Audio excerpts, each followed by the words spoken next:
Ever get that feeling, when you've got this massive project looming over you and it just makes you want to curl up and disappear? Well, get ready because today we're taking a deep dive into a book that's surprisingly relevant to, well, pretty much anyone who's ever tackled a big, hairy goal. The book is called How to Write a Better Thesis. Sounds kind of niche, right? It's by Evans, Gruba, and Zobel. But hold on, before you tune out, I gotta tell you, this thing is way more engaging than your average academic tome. Right. It's packed with these real student stories, the struggles, the aha moments, even a few chuckles along the way. Seriously, it had me hooked. Yeah. And while it's technically about writing a PhD thesis, the insights are pure gold for, honestly, anything from rocking a work presentation to, well, yeah, writing a thesis. So, ready to channel your inner academic rock star. I'm in. What I found really fascinating is how the book kind of reframes the whole thesis experience. It's not just about churning out pages. It's about proving you're ready to join this exclusive club. Yeah. Like the community of scholars. Oh, I love that. It's like when I first realized my favorite band wasn't just a bunch of musicians, they were a whole community, their own language, their inside jokes. You had to speak their language to really get it. Exactly. And the book dives right into this in chapter 1. It straight up says examiners aren't reading for their own enjoyment. They're evaluating if you're ready to contribute to their field, to their little corner of the academic universe. It's all about demonstrating rigorous thinking, coming up with original ideas, and here's the kicker, communicating effectively within that specific academic world. So it's not just what you know, it's how you communicate it to that very particular audience. It makes so much sense. It's like if you tried to explain, I don't know, some complex physics concept to me, you'd probably use a very different approach than if you were talking to another physicist. 100%. And that, my friend, is a valuable skill set no matter what you do. Whether you're pitching a business idea, writing a report, even just explaining yourself in a tricky conversation, understanding your audience, it's everything. It really is. Okay, now, here's where things get interesting and maybe a little intimidating. The book throws out this advice. Start writing your thesis. Wait for it. From day one. I don't know about you, but the first time I heard that, I think I choked on my coffee. Right. How can you even think about writing when you're just starting your research and everything feels so up in the air? It seems counterintuitive. But the book makes this argument. Writing itself, it's a thinking tool, like a powerful one. Oh, I like that. It's like, think of those artists who do a rough sketch before they start painting a masterpiece. Yeah. They don't just grab the paint and go wild, right? Yeah. They map out the composition, the light, the shadows, how it's all going to flow. They're finding their way through the work by doing the work. Yes. And writing, even just fragments of ideas, it does the same thing. Helps you solidify your thoughts, see the gaps in your research, maybe even get some early feedback and course correct. So it's not about having everything figured out perfectly before you even start. It's about using writing as a tool to figure things out as you go. Exactly. Which honestly takes a lot of the pressure off. Right. Okay, so we're talking about focus, and this reminds me of that saying, if you chase two rabbits, you'll catch neither. Feels pretty relevant here, don't you think? 100%. And you know what? That leads us perfectly into our next big takeaway. The book spends a whole chapter on focus, and it tells this great story about a student, Alistair. And Alistair, poor guy, is drowning in research aims for his thesis. Oh, I can relate to that. I remember when I was working on, what was it? Yeah, that big website redesign project last year. I had so many ideas I didn't know where to start. I think I subjected a friend to a 3-hour brainstorming session. Poor thing. It's such a common trap, right? But the advice the book gives to Alistair, and I think this is true for all of us, is to pick one central aim, make it rock solid, and build everything, and I mean everything, around it. So it's like focusing your energy like a laser beam instead of scattering it around like a disco ball. Yes. Okay, that makes sense. It's way easier to get lost in a sprawling forest than it is to follow a single, well-marked path. Exactly. And that single aim principle, it applies way beyond academia, Oh, I bet. It's about avoiding that dreaded scope creep and ultimately making sure you achieve something really meaningful in any big project, whether it's a thesis, launching a business, even planning a really complex vacation. You know what? I'm starting to think this thesis thing might just apply to my life after all. It's so true, though, isn't it? About the one aim.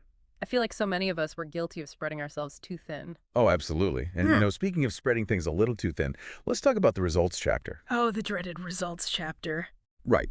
It's often a source of major anxiety for thesis writers.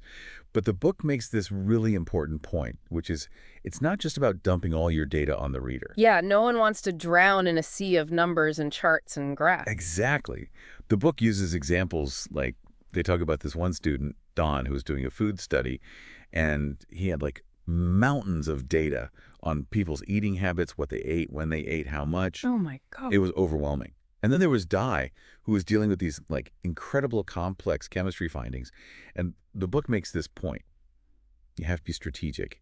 Even when you've got massive data sets, you've got to present your findings in a way that's clear, concise, dare I say, even a little bit elegant. It's like, when I tried to make that fruit salad with every single fruit I could find at the grocery store? Oh, no. It was a disaster. Sometimes less is more, right? Exactly. You've got to transform that raw data into something meaningful, organize it systematically, pick your most compelling, most representative examples, and then think about visuals, charts, graphs, anything that helps tell the story of your findings. Storytelling in research. Who knew? Oh, it's all about storytelling. You're taking your reader on a journey, guiding them through your process so they understand not just what you found, but why it matters. Okay, that makes sense.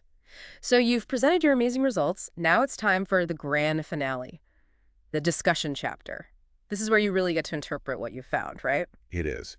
But the book, it cautions against this really common pitfall, which is assuming the reader will automatically grasp the implications of your work. Like, they use the example of this guy, Jeff, who was doing research on coal, and his findings on combustion rates, they weren't as straightforward as he'd expected. It actually kind of challenged his initial assumptions. See, that's what I love about research. Sometimes the most significant findings are the ones that make you rethink everything you thought you knew. Absolutely. And that's precisely why it's so crucial to connect your findings back to the bigger picture. How do they address your original aim? Do they challenge existing knowledge? Do they have practical applications? It's like you solved the puzzle, but you have to show everyone the full picture. You don't want to just hand them a box of puzzle pieces. Exactly. And part of that is, anticipating counterarguments, acknowledging limitations. So it's not just about being right. It's about being thorough, being open to different perspectives. Exactly. It's about intellectual honesty, engaging in a bigger conversation. Like, hey, I've considered these other viewpoints, these other possibilities, and here's why I believe my interpretation is the strongest. You're building trust with your reader by being transparent, showing your work, as they say. Yes. Okay, now, shifting gears a bit, because the book also delves into the, shall we say, the mechanics of writing a thesis. Oh, yes. Because it's not all big ideas and intellectual breakthroughs. Sometimes it's just you and a blank page and a whole lot of anxiety. Tell me about it. One thing the book emphasizes is consistency. And this is something that's often overlooked, but it's so important. Whether it's citations, formatting, or even just how you use specific terms. Consistency, it signals professionalism, attention to detail. It's like, think of the difference between a handwritten note and a beautifully typeset letter. Both can convey the same message, but that presentation, it just adds this whole other layer of polish and care, doesn't it? Exactly. Consistency, it elevates your work. It makes it clear, easy to follow. And speaking of clarity, the book has this hilarious section on avoiding these Z's, which, let's be honest, we've all been guilty of at some point. Oh, these Z's. That overly formal, jargon-laden language that makes even the most brilliant research totally inaccessible to anyone outside a very small circle. Exactly. And the book encourages clear, concise, dare I say, even engaging writing. So it's not about dumbing down your research. It's about making it accessible to a wider audience, right? Sharing your knowledge, not obscuring it behind a wall of complicated words. Precisely. It's about finding that sweet spot between academic rigor and clarity. Making your work impressive and understandable, which, let's be honest, is a skill in itself. It really is. Okay, so we've talked about presenting results, navigating the discussion, but there's one relationship the book dives into that I think is so crucial, and that's the relationship between a researcher and their supervisor. Oh, absolutely. That dynamic can make or break the entire thesis experience. Right. So what kind of wisdom does the book offer on that front? Because I imagine it can be a tricky road to navigate. It can. And you know what? The book really boils it down to one key thing: honesty. Being upfront with your supervisor about your progress, even your struggles. That is absolutely crucial for a healthy, productive working dynamic. No more hiding under the desk when your supervisor walks by. Exactly. It's about building trust and understanding that your supervisor, they're there to guide you, not do the work for you. It's a partnership, Yes, not a dictatorship. precisely. A good supervisor, they'll challenge you, they'll support you, they'll help you reach your full potential. But ultimately, the thesis, it's your baby. Okay, so this next piece of advice from the book, it seems a little counterintuitive, so bear with me. They suggest you start your conclusion chapter the same day you start your introduction. Interesting, right. Yeah. So why is that? It's like planning a road trip. You wouldn't just start driving without knowing where you're going, right? Touché. Having that clear end goal in mind from the very beginning, it keeps you focused. It makes sure that every step you take, every piece of research you do, it's all leading you towards that final destination. It's about working backward from your desired outcome and making sure everything you do fits into that bigger picture. Exactly. And, all of this, it circles back to something we touched on earlier, and that's the importance of critical thinking.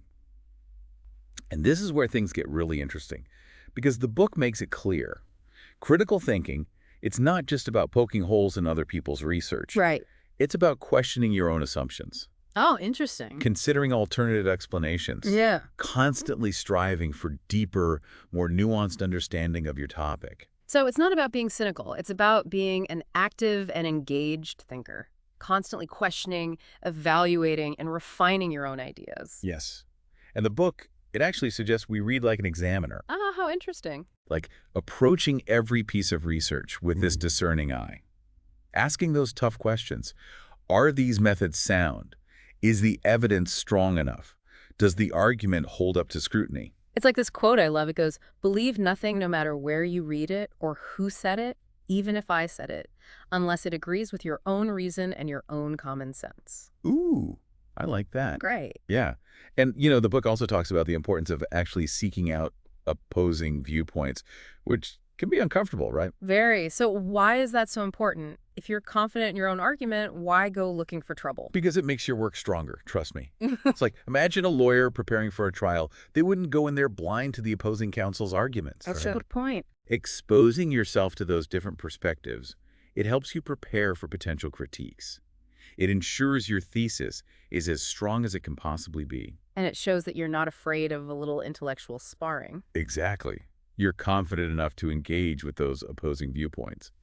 And on that note, the book also stresses the importance of transparency when it comes to limitations, like your research limitations. Which seems counterintuitive, right? Shouldn't we be highlighting our strengths, not our weaknesses? Of course, but acknowledging limitations, it's not about weakness, it's about intellectual honesty. It shows you understand the scope of your work, you've considered alternative explanations. So it's about being upfront with your reader about what your research can and cannot tell us. There's a humility to that, I think, that's really powerful. Absolutely. Okay, now, because we are talking about academic honesty, we have to talk about plagiarism. Right. It's like the ultimate academic sin. It is. And the key takeaway here is simple. Cite your sources meticulously. Yes. Give credit where credit is due. Exactly. Whether you're paraphrasing, summarizing, or quoting directly, you have to acknowledge those intellectual debts. Because at the end of the day, it's about respecting the work of others and ensuring that your work, it's truly original. Exactly. And the book, it actually provides really clear guidelines, practical tips on how to avoid plagiarism, which is super helpful. Yeah. Okay, but I want to shift gears for a moment and talk about what happens after you've actually finished writing your thesis. Oh, because it's not really over once you hand in that massive document, is it? There's a whole world of possibilities out there. Exactly. The book really drives home this point that a thesis, it's not just an end in itself. It's like a stepping stone Ooh, I like that. to a career in research and scholarship. It's about sharing your knowledge with the world, making a real contribution to your field. The real journey is just beginning. Exactly.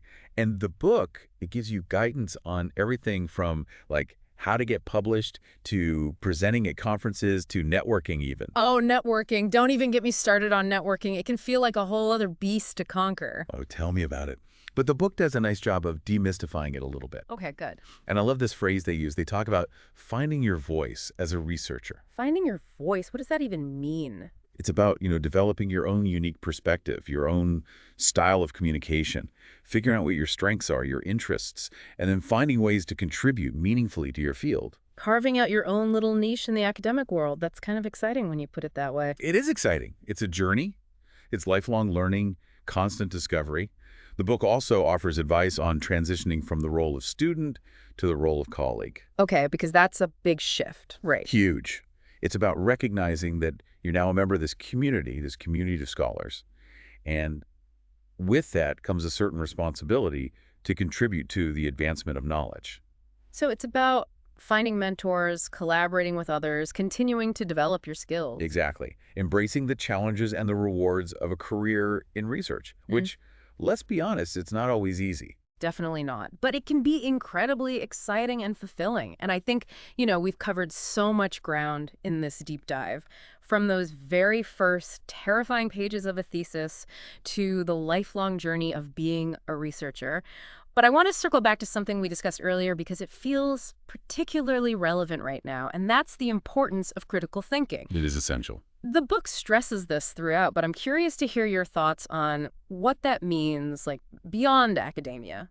That's a great question. And honestly, I think it's more important now than ever, with information overload, misinformation, all these competing narratives. It's a jungle out there. It is. And critical thinking, it's how we cut through that noise, how we make informed decisions as individuals, as citizens, as well as humans. It's like that built-in BS detector we all have. We've just got to learn how to use it. It really is. It's a jungle out there. And learning to navigate it, that's key. It is. And the encouraging thing is that critical thinking is not something you're born with, It's a skill. It's something you can build. It's like a muscle you can exercise, right? The more you use it, the stronger it gets. Exactly. So as you dive into that thesis, or really any big, challenging project, just remember, critical thinking, it's your superpower. I love that. Okay, so to wrap things up, we've spent the last 3 episodes unpacking this book, How to Write a Better Thesis. And I have to say, I'm walking away with way more than I expected. Me too, honestly. It's been great. And, I think the biggest takeaway for me, and maybe this seems obvious, but it's that the principles in this book, they're not just for academics, right? No, not at all. Like we've talked about structuring research, about presenting data effectively, about finding your voice. Those are skills that are valuable in any field. 100%. And beyond that, that whole emphasis on critical thinking. Yes. That's essential for navigating, well, pretty much every aspect of life. It really is. So folks, whether you're writing a thesis or tackling a big project at work or just trying to make sense of this crazy world, remember, critical thinking, it's your superpower. And the good news? You can start building those muscles today. You absolutely can. So that's it for this deep dive. As always, we encourage you to grab a copy of the book if you want to explore these ideas further. Until next time, stay curious, keep asking those tough questions, and don't be afraid to dive deep. We'll catch you on the next deep dive.